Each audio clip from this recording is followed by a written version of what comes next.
السلام علیکم ورحمۃ اللہ وبرکاتہ۔ اماں اور بیوی کے جھگڑوں سے تنگ آ کر میں پردیس چلا گیا اور دوستوں کے ذریعے گھر میں پیغام بھجوا دیا کہ میں روڈ حادثے کا شکار ہو گیا ہوں۔ اماں نے رو دھو کے صبر کر لیا، لیکن بیوی میرے نام پر بیٹھی رہی۔ آخر 3 سال کے بعد میرا ضبط ٹوٹ گیا اور میں وطن واپس آ گیا۔ بیوی کے کمرے میں گیا تو وہاں خط پڑا تھا۔ میرا دل خون کے آنسو رونے لگا، مگر تبھی دو پھول جیسے بچے بابا بابا کہتے۔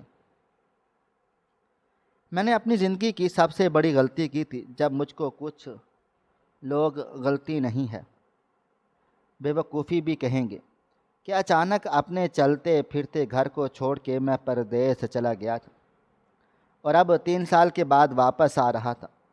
مجھے پتہ تھا کہ شاید میرے گھر والوں کی عقل ٹھکانے آ گئی ہوگی، لیکن جب اپنی ماں سے ملا تو ماں تو خوش ہوئی، پر بیوی کے کمرے میں گیا تو حیران و پریشان رہ گیا۔ بیوی کہیں دکھائی نہ دی، لیکن اس کے کمرے میں دو لمبے قد کے۔ میرا نام فیروز ہے۔ میرے ماں باپ کے دنیا سے رخصت ہونے کے بعد ہماری زندگی جیسے رک گئی تھی۔ میری ماں نے مجھے پالا، جوان کیا، ہر دکھ ہر بھوک اپنے اوپر سہی، لیکن مجھے کبھی کسی کمی کا احساس نہ ہونے دیا۔ گھر کرائے کا تھا، مگر ماں کے صبر کی دولت نے ہمیں کبھی جھکنے نہ دیا تھا۔ میں نے ایف اے کے بعد ایک کمپنی میں ملازمت کر لی اور آہستہ آہستہ اپنی محنت سے ترقی کرتا چلا گیا، یہاں تک کہ 3 سال میں نے اپنا ذاتی گھر لے لیا۔ ماں کی آنکھوں میں خوشی تھی، سکون تھا، فخر تھا۔ ایک دن شام کو چائے پیتے ہوئے میری ماں نے کہا، فیروز اب تیری شادی کی فکر ہے۔ میں نے ماں کی طرف دیکھا اور کہا، جیسے آپ کی مرضی۔ ماں نے میری آنکھوں میں جھانک کر پوچھا، کوئی ہے تو نہیں؟ میں نے نظریں جھکا کر جواب دیا، نہیں، ایسا کچھ بھی نہیں ہے۔ ماں نے 2 ہفتوں کے بعد ایک دن مجھے بتایا کہ انہوں نے ایک لڑکی پسند کر لی ہے۔ میں نے کہا، ماں جیسے آپ بہتر سمجھیں۔ ماں مجھے لے کر ان کے گھر چلی گئی۔ لڑکی کا نام ماریا تھا۔ وہ جب مہمانوں کے لیے چائے لے کر آئی تو مجھے لگا جیسے کوئی فلمی سین ہو رہا ہو۔ میں نے دل ہی دل میں سوچا کہ اگر میں خود محبت کرتا اور اسے شادی کے لیے مناتا تو شاید وہ کبھی نہ مانتی، لیکن ماں کی پسند سے ارینج میرج میں وہ میرے حصے میں آ گئیں۔ میں خوش تھا، میری ماں خوش تھی اور ماریا بھی خوشی سے خاموشی سے رضامند تھی۔ شادی بڑے سادہ طریقے سے ہو گئی، نہ زیادہ شور شرابہ، نہ کوئی فضول رسمیں۔ ماں نے اپنی جمع پونجی لگا دی میری خوشی کے لیے۔ شادی کے بعد زندگی کی نئی شروعات ہوئی تو شروعاتی دنوں میں مجھے سب کچھ اچھا لگنے لگا۔ بیوی کی ہر بات، ہر ادا نہیں لگتی، لیکن وقت کے ساتھ میں نے عجیب بات نوٹ کی کہ جتنا میں اپنی بیوی کے قریب جاننے کی کوشش کرتا ہوں، اتنا ہی میرے ماں کے چہرے پر ناراضگی آ جاتی ہے۔ اگر میں ماریا کو باہر کھانے پر لے جاتا تو واپسی پر ماں خاموش ہو جاتی اور پھر طنزیہ باتیں شروع ہو جاتی۔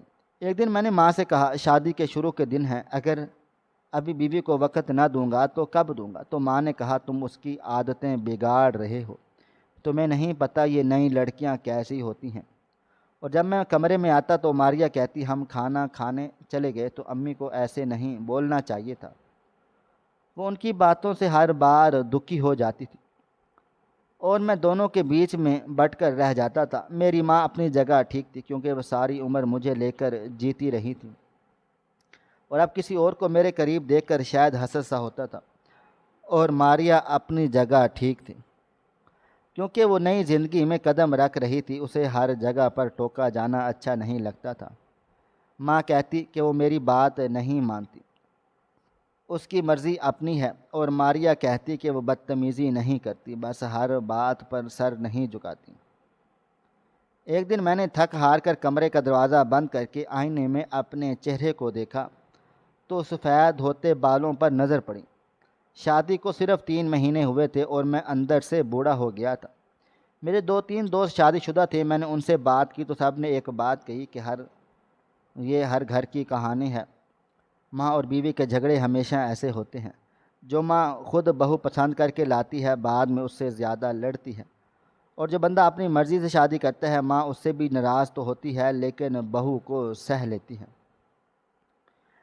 میں نے کہا اب میں کیا کروں؟ تو دوست کہنے لگا برداشت کرو، سب کرتے ہیں، ہم بھی کر رہے ہیں، تم اکیلے نہیں ہو، ہر مرد اسی تکلیف سے گزرتا ہے، تم بس خاموشی سے نبھاتے رہو، وقت کے ساتھ سب ٹھیک ہو جائے گا۔ لیکن میرے اندر سے ایک آواز آتی تھی، کیا واقعی ہی وقت سب کچھ ٹھیک کر دیتا ہے یا ہم صرف برداشت کی عادت ڈال لیتے ہیں؟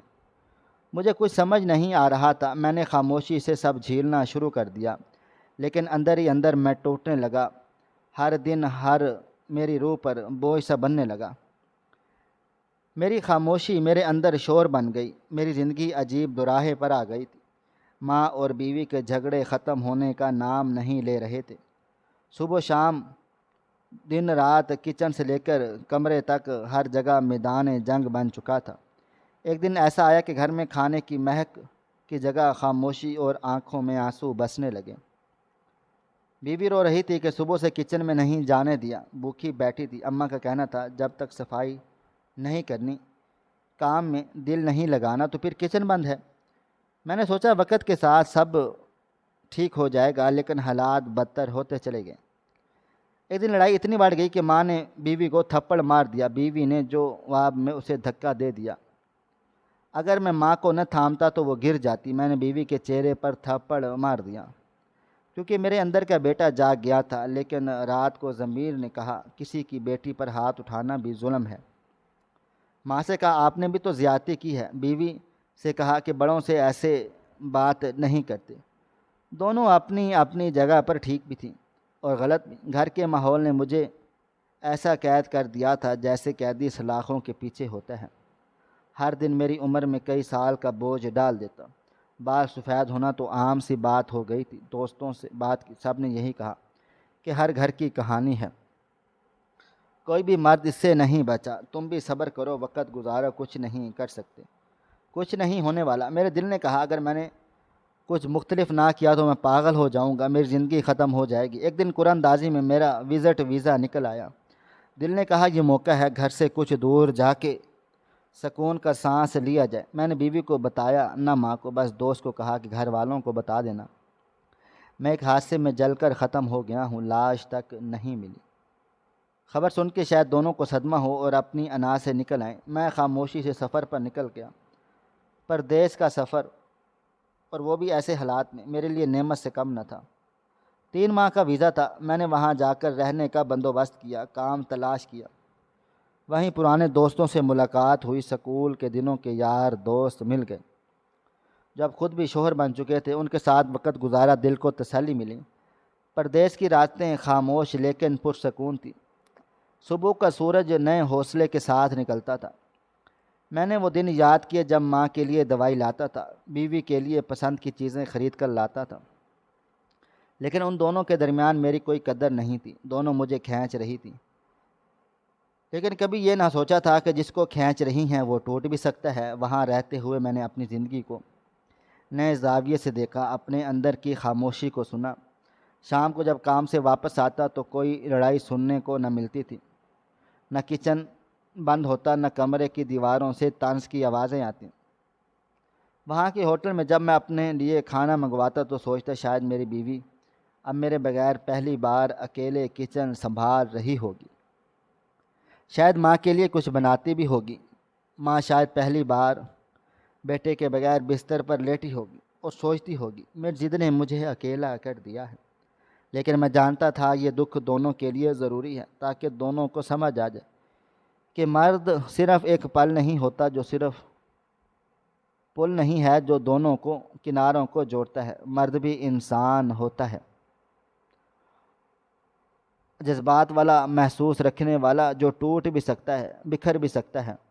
میں نے کام میں دل لگا لیا، وہاں کے ایک ریسٹورنٹ میں نوکری کی، ویٹر کے طور پر شام 7 بجے سے رات 2 بجے تک کام کرتا اور دن میں کسی دوست کے ساتھ رہتا، وہی دوست جو اب خود بچوں والے تھے۔ ان کے گھروں میں کبھی مہمان بنتا، کبھی بچوں کو گود میں اٹھا کر دل بہلاتا، مجھے سکون ملتا۔ یہاں پر کوئی مجھ پر الزام نہ لگاتا تھا، نہ کوئی طعنہ دیتا اور نہ ہی کوئی ہیوی شکایت کرتا۔ نہ ہی کوئی ماں ناراض ہوتی۔ وقت گزرتا چلا گیا۔ ویزا ختم ہونے سے پہلے میں نے ایک مقامی کمپنی میں جز وقتی کام پکڑ لیا اور ویزا ایکسٹینڈ کروا لیا۔ گھر والوں کو اب بھی یہی اطلاع دی جاتی تھی کہ انشورنس کمپنی کے ذریعے رقم ملتی ہے، کیونکہ حادثے میں گئی جان دوستوں کے ہاتھ رقم بھیجا کرتا تھا۔ وہ ماں کے ہاتھ رکھوا دیتے تاکہ وہ یہ سمجھے کہ بیٹے کا کوئی پیچھے انتظام تھا جو اب ہر ماہ پیسے دے رہا ہے۔ بیوی کو بھی پتہ تھا کہ شوہر نہیں رہا، لیکن دل کہتا تھا کہ وہ روز رات کو میری تصویر دیکھتی ہوگی اور سوچتی ہوگی اگر میں نہ لڑتی تو شاید وہ میرے ساتھ ہوتا۔ ماں رات کو تکیے میں منہ دے کر روتی ہوگی کہ بیٹے کو کھو دیا۔ لیکن شاید میں زندہ تھا، لیکن میرے اندر کا انسان مر چکا تھا۔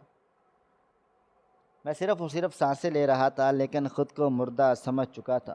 روز کام پر جانا، روز دوسروں کے چہروں پر مسکراہٹیں بکھیرنا اور اپنے دل میں طوفان چھپانا ایک اداکار کی زندگی کے جیسا بن چکا تھا۔ میں نے کبھی سوچا بھی نہ تھا کہ میرے حالات مجھے اتنا بدل دیں گے کہ میں اپنی ماں سے ہی دور رہنا چاہوں گا، اپنی ہی بیوی سے چھپ جاؤں گا۔ لیکن یہ سب کچھ ہوا کیونکہ دونوں نے مجھے کھو دیا اور میں اب خود کو ختم کر دیا۔ اب میں لوگوں کے بیچ بیٹھ کر ان کی ہنسی کا حصہ بنتا، لیکن خود کبھی نہ ہنستا۔ میری راتیں خاموشی سے گزر جاتی تھیں۔ صبح کام پر چلا جاتا اور واپسی پر چپ چاپ اپنے کمرے میں جا کر لیٹ جاتا، کسی سے دل کا حال نہ کہتا، بس یہی سوچتا کب وہ وقت آئے گا جب میں سب کچھ پیچھے چھوڑ کر دوبارہ خود کو تلاش کروں گا۔ لیکن فی الحال میں پردیس میں ایک اجنبی کے طور پر زندہ تھا۔ مرد ذات کو کبھی بھی نہیں چڑھانا چاہیے، کیونکہ جب ایک مرد کی انا مجروح ہو جائے تو وہ خود کو منوانے کے لیے کچھ بھی کر سکتا ہے۔ میرے لیے کچھ بھی ناممکن نہ تھا، کیونکہ میں تو نہ تو مجبور تھا اور نہ ہی بے بس، بلکہ سچ تو یہ تھا کہ میرے پاس پیسوں کی کوئی کمی نہیں تھی۔ میں اگر چاہتا تو کسی بھی دن دوسری شادی کر سکتا تھا، اور شاید ایسا کرنا میرے لیے کوئی بڑا مسئلہ نہ تھا۔ لیکن میں جانتا تھا اگر میں نے ایسا کیا تو میری بیوی کے ساتھ زیادتی ہو جائے گی۔ وہ جس حال میں زندگی گزار رہی تھی، اگر میں اس پر ایک اور دکھ کا پہاڑ توڑ دیتا تو شاید وہ کبھی سنبھل ہی نہ پاتی۔ میں نے دوسری شادی تو نہیں کی، لیکن میری زندگی میں ایک لڑکی ضرور تھی جس کے ساتھ میری یاری دوستی تھی۔ وہ میرے دکھ سکھ کی ساتھی بن چکی تھی۔ ہم اکثر و بیشتر اکٹھے گھومنے جاتے، ریسٹورنٹ میں بیٹھ کر گھنٹوں باتیں کیا کرتے، سمندر کے کنارے چہل قدمی کرتے، ایک دوسرے کی موجودگی سے لطف اندوز ہوتے۔ اس کے ساتھ وقت گزار کر مجھے ایک عجیب سا سکون ملتا تھا۔ ایسا لگتا تھا جیسے میرے دل پر جمی برف پگھلنے لگی ہو اور وہ میرے زخموں پر کسی نے مرہم رکھ دیا ہو۔ وہ لڑکی خوبصورت بھی تھی اور ذہین بھی۔ وہ میری کہی ہوئی ہر بات کو سنجیدگی سے سنتی تھی اور اکثر مجھے ایسے مشورے دیتی جو میرے دل کو سکون دیتے تھے۔ شاید وجہ یہی تھی کہ وقت کا پتہ ہی نہ چلا اور 2-2.5 سال بیت گئے تھے۔ ان برسوں میں میں نے زندگی کو ایک نئے انداز سے جینا سیکھا تھا۔ میں نے سیکھا تھا کہ کبھی کبھی خود کو سب سے کاٹ دینا بھی ضروری ہوتا ہے تاکہ انسان اپنی اہمیت دوسروں کو جتا سکے۔ لیکن وقت کے ساتھ ساتھ دل کے کسی گوشے میں خلا سا محسوس ہونے لگا تھا۔ میں اکثر راتوں کو دیر تک جاگتا رہتا تھا اور سوچتا رہتا تھا کہ میری ماں اب کیسی ہوگی۔ وہ اب بھی ویسی ہی ضدی ہوگی جیسے پہلی تھی، یا پھر وقت نے اس کے مزاج میں کوئی تبدیلی لا دی ہوگی؟ کیا میری بیوی بھی اب اسی غرور میں مبتلا ہوگی، یا پھر اس نے بھی میری جدائی سے کچھ سیکھا ہوگا؟ ایک دن جب یہ سوالات میرے دل و دماغ میں بہت سے زیادہ شدت سے گردش کرنے لگے تو میں نے فیصلہ کر لیا کہ اب مزید وقت ضائع نہیں کرنا۔ میں نے سوچا بس اتنی سزا کافی ہے، اب مجھے واپس چلے جانا چاہیے۔ میں نے دل ہی دل میں امیدیں باندھ لی، جب میں واپس جاؤں گا تو میری بیوی کی انا بھی پگھل چکی ہوگی اور میری ماں کی سختی بھی ختم ہو چکی ہوگی۔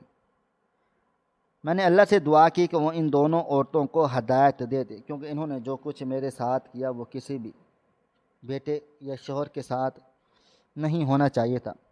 میں نے جن حالات کا سامنا کیا وہ ناقابل بیان تھے۔ ایک طرف ماں کی سختی اور دوسری طرف بیوی کی ضد نے میری زندگی اجیرن بنا ڈالی۔ میں چاہ کر بھی کسی ایک کا ساتھ نہیں دے سکتا تھا۔ کیونکہ میرے لیے دونوں اہم تھی، میری ماں جس نے مجھے جنم دیا، میری پرورش کی، اور میری بیوی جو میری شریک حیات تھی، میرے بچوں کی ماں تھی۔ میں جتنا ان دونوں کے بیچ صلح کرانے کی کوشش کرتا، اتنا ہی میں ان کے بیچ کی دوری بڑھتی چلی جاتی۔ اس لیے میں نے خود کو ان سب سے کاٹ دیا تاکہ دونوں کو میری غیر موجودگی کا احساس ہو اور وہ اپنی اپنی غلطیوں پر نادم ہوں۔ اب میں نے واپسی کا فیصلہ کر لیا تھا، میرے پاس اتنے پیسے جمع ہو چکے تھے، اگر حالات سازگار ہوتے تو میں اپنا کوئی کاروبار شروع کر لیتا، لیکن اگر حالات ویسے ہی نکلے جیسے پہلے تھے تو پھر میں دوبارہ واپس آ جاتا۔ فی الحال میں نے سوچا تھا کہ 2 مہینے پاکستان میں گزاروں گا اور حالات کا جائزہ لے لوں گا۔ میں یہ بھی سوچ رہا تھا کہ جب اچانک ان دونوں کے سامنے آؤں گا تو وہ حیرت سے مجھے تکتی رہ جائیں گی، کیونکہ ان کے نزدیک تو میں مر چکا تھا۔ میں نے 2 ڈھائی سال تک ان سے رابطہ نہ کیا، نہ کوئی فون کال، نہ خط، نہ ہی کسی ذریعے کوئی پیغام۔ میں ان کے لیے حقیقتاً ایک مردہ انسان بن چکا تھا۔ لیکن اب جا کے کہیں مجھے اپنے کیے پر افسوس ہونے لگا۔ خاص طور پر مجھے اپنی ماں کی بہت یاد آ رہی تھی۔ میں سوچتا تھا کہ وہ کتنی پریشان ہوتی ہوں گی جب اسے پتہ چلا ہوگا کہ اس کا بیٹا حادثے کا شکار ہو گیا ہے اور اس کی لاش تک نہیں ملی۔ مجھے اندازہ تھا کہ اس کے دل پر کیا بیت رہی ہوگی۔ اس نے مجھے پیدا کیا، پالا پوسا تھا، اور اب وہ یہ سمجھتی تھی کہ میں دنیا میں ہی نہیں رہا۔ شاید وہ دن رات میرے لیے دعائیں کرتی ہوگی، مجھے یاد کرتی ہوگی اور اپنے رویے پر نادم بھی ہوتی ہوگی۔ میری بیوی کا بھی یہی حال رہا ہوگا اور اس نے میری جدائی میں کرب سہا ہوگا، اپنے دل میں میری محبت کو محسوس کیا ہوگا، اور شاید اب وہ بھی اپنی غلطیوں کو سمجھ گئی ہوگی۔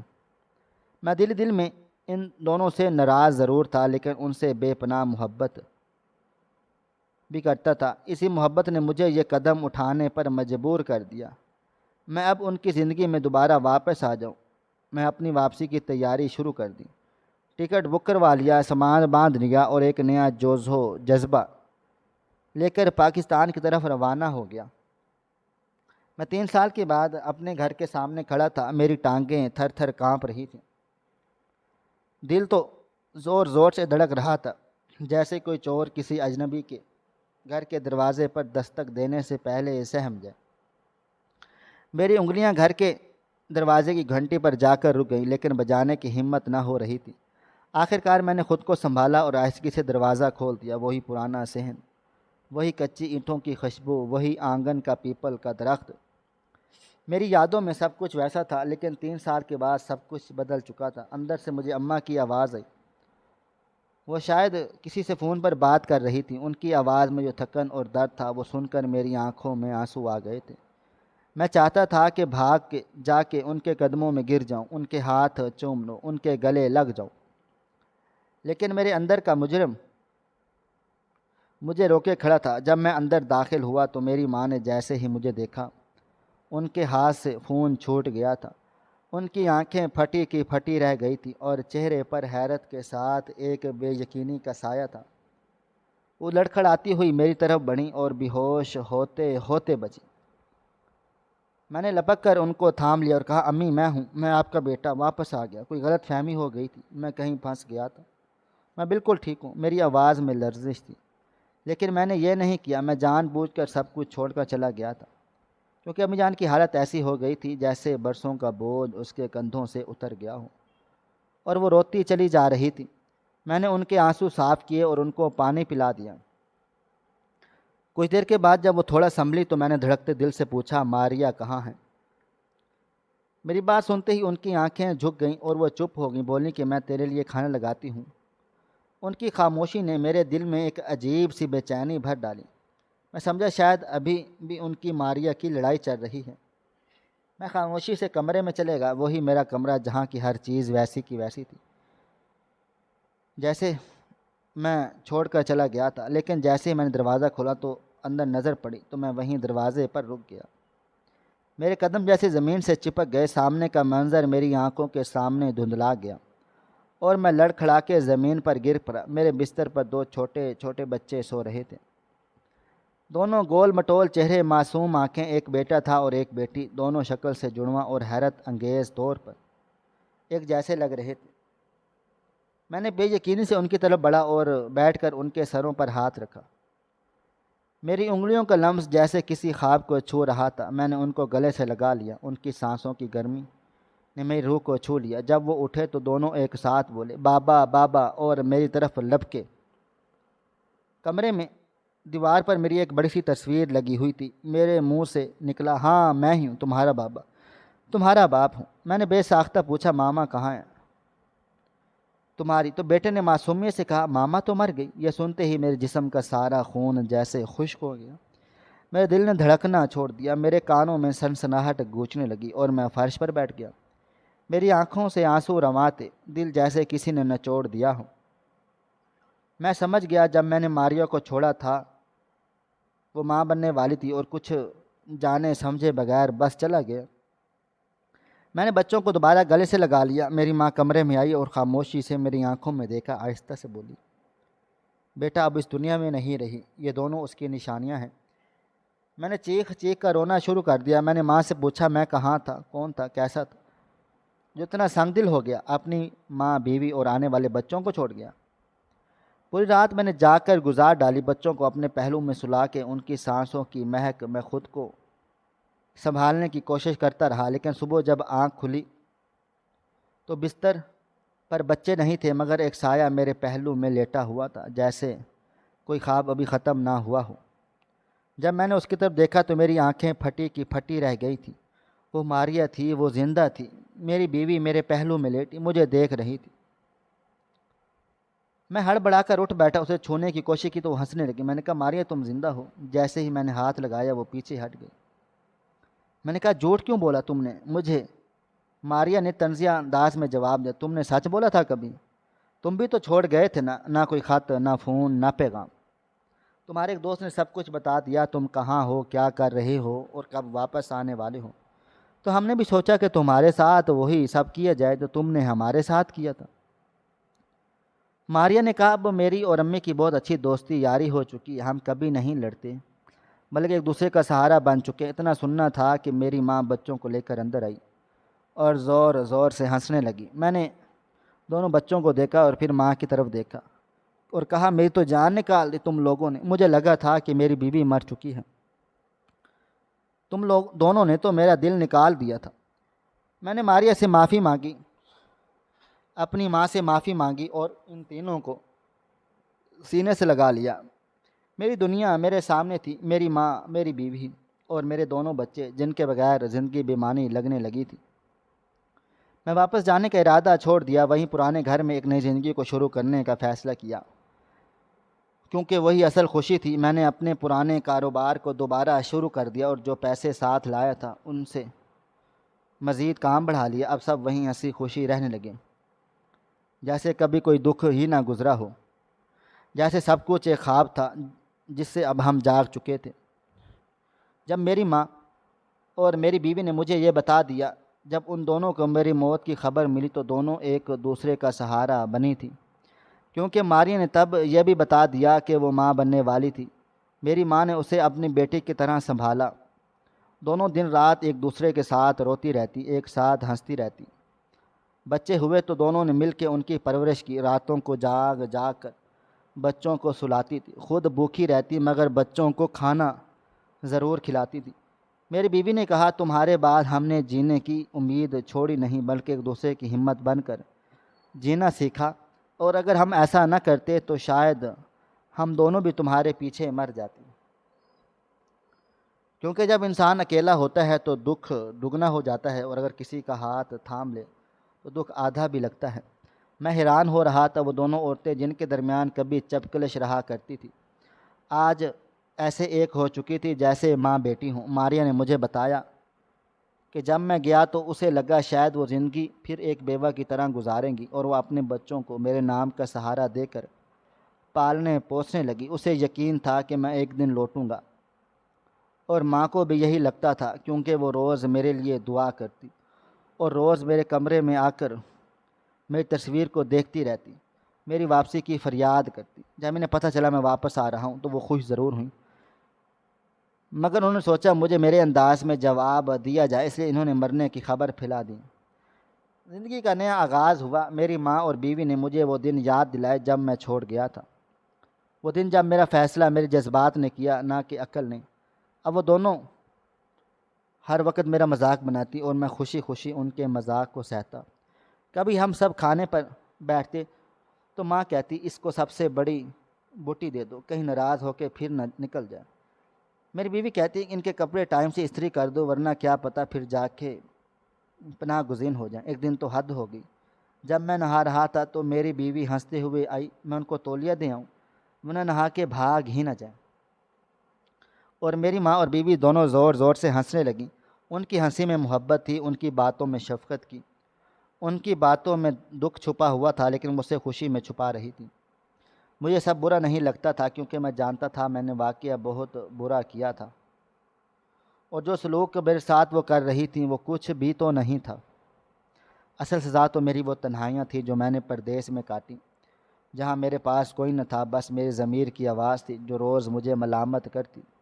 میری ماں کہتی تھی بیٹا میں نے تمہیں پیدا کیا، تمہیں معلوم نہیں میں روز تمہاری آواز سننے کے لیے قرآن پاک کھول کر بیٹھتی تھی، اور جب کوئی آیت بیٹے کی محبت سے متعلق آتی تو میں رونا شروع کر دیتی، کیونکہ مجھے لگتا تھا شاید میرا بیٹا اب کبھی واپس نہ آئے گا۔ میری بیوی کہتی تھی جب بچوں نے آنکھ کھولی اور بابا بابا بولنا شروع کیا تو میں بس تمہاری تصویر دکھا کر کہتی یہ ہے تمہارے بابا، ان کی آنے کی دعا کرو۔ بچے ہر رات سونے سے پہلے تمہارے آنے کی دعا کرتے، اور جب تم آئے تو وہ خوشی سے جھوم اٹھے، لیکن ہم نے سوچا کہ تمہارے عمل کی قیمت تھوڑی ہنسی مذاق سے چکائیں تاکہ تمہیں ہمیشہ یاد رہ جائے کہ کبھی اپنے چاہنے والوں کو یوں چھوڑ کر نہیں جایا کرتے۔ پھر یوں ہم سب مل کے گھر سے چھوٹا سا کاروبار شروع کیا۔ ہمارے پاس کچھ پیسے تھے جو میں لے کر آیا تھا، میں نے وہ ساری رقم اپنے خاندان پر لگا دی، اپنے بچوں پر، اپنی بیوی پر، اپنی ماں پر اور اپنے کاروبار پر۔ کاروبار بھی دن بدن ترقی کرنے لگا، کیونکہ رزق کا راز نیت میں ہوتا ہے۔ اگر نیت صاف ہو اور ارادہ مضبوط ہو رب بھی مدد کرتا ہے۔ میری ماں ہر صبح میرے لیے دعائیں کرتی تو میری بیوی میرا خیال رکھتی، میرے بچے میرے گلے لگ کر بابا بابا کہتے تو میری ساری دنیا کی نعمتیں بھول جاتا۔ مجھے لگتا تھا کہ میں وہی خوش نصیب ہوں جسے زندگی نے دوسرا موقع دیا۔ اب میرا ہر دن اللہ تعالیٰ کا شکر ادا کرتے گزرتا تھا۔ میں نے فیصلہ کر لیا تھا میں کبھی بھی اپنے پیاروں کو چھوڑ کر نہ جاؤں گا، کیونکہ اگر دوبارہ گیا تو شاید لوٹ نہ سکوں۔ میری بیوی اب پہلے سے زیادہ خوبصورت لگتی تھی۔ میری ماں کی باتوں میں اب محبت کے ساتھ ساتھ ایک شفقت آ گئی تھی جو پہلے سے زیادہ سمجھنے لگ گئی تھی۔ بچوں کی باتوں میں معصومیت اور شرارتیں تھیں جو میرے دل کو سکون دیتی تھی۔ میرے کمرے کی دیوار پر اب صرف میری تصویر نہیں تھی بلکہ ایک فیملی فوٹو لگی ہوئی تھی جس میں ہم چاروں ہنس رہے تھے۔ زندگی اب مکمل ہو چکی تھی اور میں نے سیکھا کہ کچھ فیصلے وقتی جذبات میں آ کر کرنا انسان کو بہت مہنگا پڑ سکتا ہے۔ بعض اوقات ہم غصے میں یا دکھ میں، غلط فہمی میں ایسے قدم اٹھا لیتے ہیں جن کا خمیازہ برسوں بھگتنا پڑتا ہے، لیکن اگر انسان میں سچائی ہو، ندامت ہو اور واپسی کی ہمت ہو تو رب دروازے کھول دیتا ہے، محبتیں دوبارہ لوٹ آتی ہیں اور رشتے پھر سے جڑ جاتے ہیں۔ اس لیے کبھی بھی غصے میں یا وقتی جذبات میں اپنوں کو چھوڑنے کا فیصلہ نہ کریں، کیونکہ جنہیں ہم چھوڑ کے چلے جاتے ہیں وہ ہماری واپسی کے لیے زندگی بھر انتظار کرتے رہتے ہیں، اور کبھی وہ وقت ایسا بھی آ جاتا ہے کہ جب ہم واپس آتے ہیں تو وہ ہمیں ملتے ہی نہیں۔ اس لیے ان کی موجودگی میں ان کی قدر کر لیں، ان کی باتوں کو سمجھیں، ان سے روٹھے نہیں بلکہ ان کا ہاتھ تھام کر زندگی گزار لیں، کیونکہ دنیا کی سب سے بڑی نعمت ایک خوشحال گھر، ایک پرامن دل اور محبت سے بھرا ہوا آنگن ہوتا ہے۔ ہماری آج کی یہ کہانی آپ کو کیسے لگی؟ کومنٹ باکس میں اپنی رائے کا اظہار ضرور کریں اور ہمارے چینل کو سبسکرائب کر لیں۔ شکریہ، اللہ حافظ۔